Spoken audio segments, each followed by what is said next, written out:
Hey everyone, Matt here from Doctoring, and today we're going to do a comparison review, or should I upgrade episode, of the ASICS Novablast 4 versus the new ASICS Novablast 5. So this review is for all those either that have really enjoyed their time in the Novablast 4 and are wondering, should I upgrade to the Novablast 5? Or those of you going, hey, I've never tried the Novablast series before, which one of these might work better for me? Hopefully I can answer that with this comparison review. So as always, let's start off with specs. I'm going to do these in my personally measured size 10s for both of these. So for the Novablast 4 for men's size 10 is coming in at about 268 grams or 9.5 ounces. Over in Novablast 5 is actually coming in a little bit lighter at 9.2 ounces or about 262 grams, again for men's size 10. So these are coming a little bit lighter over here. Still on the lighter side, but just a little bit more mass over on this side, and we'll talk about why that might have happened. The stack heights are actually exactly the same in both of these. It's 41.5 millimeters in the heel, 33.5 millimeters in the forefoot for an 8 millimeter drop, which is actually where it mostly feels like, if not just a little bit lower, over the Novablast 5, because there's actually some solid changes, even though these actually look quite similar. How they ride is quite different. So, like I said, stack height similar, but the new foam is going to be different. So this version 5 features ASICS new Flight Foam Blast Max, which is much softer. I wouldn't say mushy, but not nearly as snappy and a little bit firmer over here with the Flight Foam Blast Plus that we have in version 4. So version 4, I found to be really slappy. There's a good heel bevel, and kudos ASICS to finally getting better with the heel bevels. But when I would land in the rear foot of the version 4, it felt like I was getting slapped forward really quick. It put a little pressure on my knee. My anterior tibialis and my anterior shin muscles would get worked a little bit with this shoe. So it wasn't my favorite. I know some people might like that. I did not. Felt really slappy. You know, it did feel snappy in addition to being slappy, where it felt like if I got up my forefoot, I could pull the pace down. I could do like light workouts and things like that. This wouldn't be my top shoe for doing races and workouts. It might be a good option for a lot of people. That was very different in the version 5. When I put this on, I was kind of nervous going, oh my gosh, my shin gonna be sore again. Nope, not at all. Actually, the change to the Flight Foam Blast Max makes this much softer, and there's a much better transition. Even though heel bevel geometry is pretty much the same, most of the same, this shoe actually transitions a lot better, and that snappy feeling is almost completely gone. There is still that little push forward, which is nice. It doesn't feel as slap. It feels nice, like this nice quick transition through the shoe, which makes it feel really, really, really good and much easier of a transition on the lower leg muscles. But again, it's mostly the foam that's changed. So the foam feels softer and a little bit more comfortable over in this shoe. It lends itself more to daily training. I have done a few workouts in this shoe, and while it's good, it wouldn't be my top choice. It doesn't feel as snappy as version 4, but it does feel more comfortable. And I've racked up 40 miles in this pair very quickly, which is actually more than version 4 because I kind of ditched this as soon as I kind of stopped after the review, whereas I will continue running in the 5 because it actually feels really, really good. It's really, really comfortable. So if you want something that's a little snappier, version 4 might be better if you are okay with that little slappy sensation. If you want something a little more smoother, a little bit better for long runs, easy runs, and maybe the light workout, version 5 might be the better option for you. The other thing I'm surprised about is ASICS generally changes their outsoles fairly decently, and the most recent versions have actually, I found to not quite be as durable. The version 5 is very much an exception. So like I've said, I've got about 30-ish miles on the Novablast 4. I've got about 40 miles on version 5, and there's already a little bit more wear on version 4, and version 5 has actually been great. There's like almost no wear, and this is my left shoe, and those of you who follow us know that I'm really hard on that left side.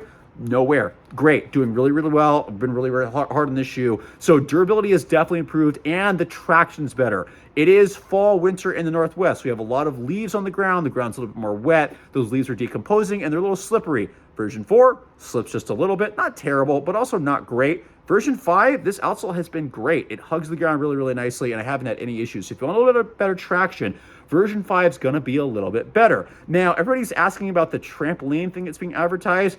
I don't know if that's what I felt with the kind of slap forward. I don't get that as much, except a really nice transition version 5. What I do feel is this, what feels like a forefoot pod. So there is a little bit of pressure, not uncomfortable, under the center of the forefoot. It actually acts like a kind of a nice cue if you want to get up on your forefoot. So forefoot strikers, you actually might like this shoe. Those people that are sensitive to a little bit of pressure in the front of the foot, you might need to be aware. It's just there. It's very subtle. It's not bad. I really like it. Feels like it's kind of spreading my metatarsals out because the fit's actually a little wider. But just know that this little piece here actually is somewhat noticeable, but not in a bad way compared to, I didn't really feel like this section was that noticeable over in version 4. So just a little different things, still very smooth transition, smoother transition over in version 5, a little snappier over in version 4. So if one of those works better for you, that might be a better choice to go with. In terms of stability, which you got to talk about, they're both neutral shoes. I found that actually the sidewalls that are actually pretty massive in both these work really well for kind of centering the heel. Midfoot's a little bit less stable in version 4 just because that slap really pushed me because I'm already collapsing. Felt like it pushed me really quick over the midfoot, and the midfoot I didn't feel like was that wide. It's not terrible, but it also wasn't like something to write home about. This actually changed in version 5 where the midfoot's actually a little bit wider. That makes it just a tiny bit stiffer and more stable through the midfoot. So this one transitions a little bit quicker. This one transitions a little bit more stable, a little bit more stiffness, which someone like myself tends to enjoy more. Someone needs a little bit more structure. And then the forefoot is really nice on both these. There's quite a bit of sole flare. So if you need a little more stable neutral in the forefoot, really good. Stable neutral and heel, fairly good. If you need a little more stable neutral in the midfoot, the version 5 is going to be better, whereas if you want a little bit easier transitioning midfoot, version 4 might be the better option for you. So not necessarily one better than the other, just one that's working a little bit better for me and one that might work better for others if they don't like that. Finally, getting on to fit. They are mostly the same. I've really enjoyed version 4 because there was more room. The woven upper actually stretched just slightly. There was a little more room without being too sloppy. They switched over to an engineered mesh in version 5, and it feels like it's actually a little bit wider and a little bit lower volume. So I did have to snug down the lace a little bit. I have not had any heel slippage. The heel collar is still really, really padded. There's a slightly more flexibility in the heel counter here on the 5 versus the 4, but they're still on the stiffer side. But because they're so well padded, it hasn't bothered my sensitive heel at all. So that's something important to you. Both these are going to do really, really well. But just a teeny bit more room, teeny bit more stretch in version 5. Still slightly wide, but just a teeny bit more normal width over in version 4. That said, there was also a little bit higher volume in version 4. So height-wise, a little bit more. Version 5, just a little bit lower, enough that when I first put them on, I did feel like I had a little pressure over my outer toes just because the upper was coming down a little bit low. But outside of that, wide. If you want a little bit wider fit over here, want more height, over with version 4. I'm really, really impressed with the changes in version 5. I think a lot of people are going to still do really, really good with version 4. So really what it's going to come down to is what kind of ride do you like and what kind of fit do you like. So if you want a little bit more height, a little bit snappier shoe that I really think fits more in the slight performance category. I know that some people have disagreed with us on the past. That's okay. It's kind of riding a weird line, which is what David and I had talked about with version 4. You want a little snappier ride, a little bit more height in the upper. Version 4 is going to be better for you. But if you want a little softer lie, a little bit more trainer specific with a lighter ride, pretty light for a trainer, a little bit more width, but a little bit lower volume, version 5 is probably going to be the better option for you. And especially if you want traction and durability, version 5 is also going to be the better option. As always, I want to know in the comments below, do you agree or disagree? Please help comment because it helps other people trying to figure this out, make better decisions. Always curious to know what people are thinking, and always want to repeat that I hope this helps you make better decisions about what to put on your feet.